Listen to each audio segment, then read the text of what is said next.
ناظرین، drama serial عداوت کی تمام اپڈیٹس کے لیے ہمارے چینل کو سبسکرائب کریں۔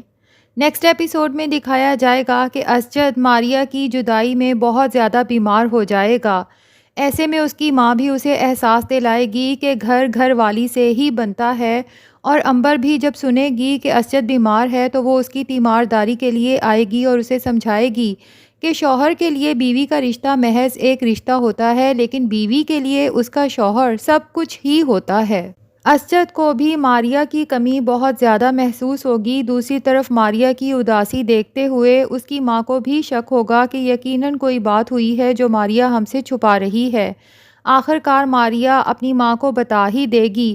کہ میں اسجد سے ناراض ہو کر گھر آئی ہوں۔ اس کی ماں سمجھائے گی کہ اس طرح سے شوہر سے ناراض ہو کر اتنے دن گھر بیٹھے رہنا اچھا نہیں ہے، لیکن ماریا کہے گی کہ اسجد نے امبر کو آفس میں رکھ لیا ہے، سارے کام چھوڑ کر ہمیشہ اس کے کام کرنے پہنچ جاتے ہیں۔ آپ خود ہی بتائیں کہ میں یہ سب کیسے برداشت کر سکتی ہوں، جبکہ مجھے یہ بھی پتا ہے کہ امبر اسجد کی ایکس فیانسی ہے۔ لیکن ماریا کی ماں ایک سمجھدار عورت ہے اور وہ ماریا کو سمجھاتی ہے کہ تم یہ بات کبھی نہ بھولنا کہ ایک ماضی تمہارا بھی ہے جس کا اسجد کو بالکل بھی علم نہیں ہے، اس لیے بہتر ہے کہ اپنے گھر جاؤ اور لوگوں کو باتیں بنانے کا موقع نہ دو۔ ماریا کو احساس ہو جائے گا کہ اس نے گھر چھوڑ کر بہت بڑی غلطی کی ہے اور وہ سوچے گی کہ مجھے خود ہی گھر واپس چلے جانا چاہیے۔ دوسری طرف امبر بھی گھر آئی ہوئی ہے اور وہ اسجد کی تیمارداری کے ساتھ ساتھ اس کی کونسلنگ بھی کرتی ہے اور اسے کہتی ہے کہ اگر آپ خود ماریا کو لینے چلے جائیں گے تو اس سے اس کا مان بڑھ جائے گا اور وہ بہت خوش بھی ہو جائے گی۔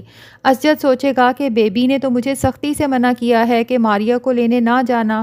ورنہ اس کی یہ حرکتیں دن بدن بڑھتی جائیں گی۔ ہر دوسرے دن وہ ناراض ہو کر اپنی ماں کے گھر چلی جائے گی کہ اسجد مجھے منانے آئے۔ لیکن اسجد کو احساس ہوگا کہ امبر مجھے سنسیئر مشورہ دے رہی ہے، مجھے اس پر عمل کرنا چاہیے، وہ حامی بھی بھر لے گا۔ اسی دوران ماریا گھر میں انٹر ہوگی اور جب وہ اپنے روم میں آئے گی اور اسجد اور امبر کو ایک ہی روم میں ساتھ ساتھ بیٹھا دیکھے گی تو اس کے تو ہوش ہی اڑ جائیں گے کہ میں گھر سے کیا گئی، اسجد نے امبر کو گھر میں ہی نہیں اپنے روم میں بھی بلا لیا۔ اب یہ غلط فہمی اس رشتے کو مزید کمزور کرنے کا باعث بنے گی اور جلتی پر تیل کا کام بیبی چھڑکے گی اور کہے گی کہ بھائی امبر اسجد کی پہلی محبت ہے، وہ بیمار تھا تو اس نے خود ہی امبر کو کال کر کے بلا لیا کہ وہ میرے پاس ہوگی تو شاید میں بہتر محسوس کروں۔ اب دوسری طرف فہد نے بھی کیونکہ سوچ رکھا تھا کہ وہ اریبہ سے اپنا بدلہ تو ہر صورت لے گا جو اس نے فہد اور ماریا کو جدا کیا، چاہے وہ اب جتنی بھی مومن بن جائے، لیکن فہد اس کا اصلی چہرہ پہچان چکا ہے، اس لیے وہ جان بوجھ کر اریبہ کو ایسے وقت پر کال کرے گا جب ریان بھی گھر پہ ہوگا، اور جب ریان دیکھے گا کہ اریبہ کے فون پر مسلسل کال آ رہی ہے تو وہ اٹھا ہی لے گا اور مردانہ آواز سن کے ایک دم سے پریشان ہو کر پوچھے گا کہ کون بات کر رہا ہے؟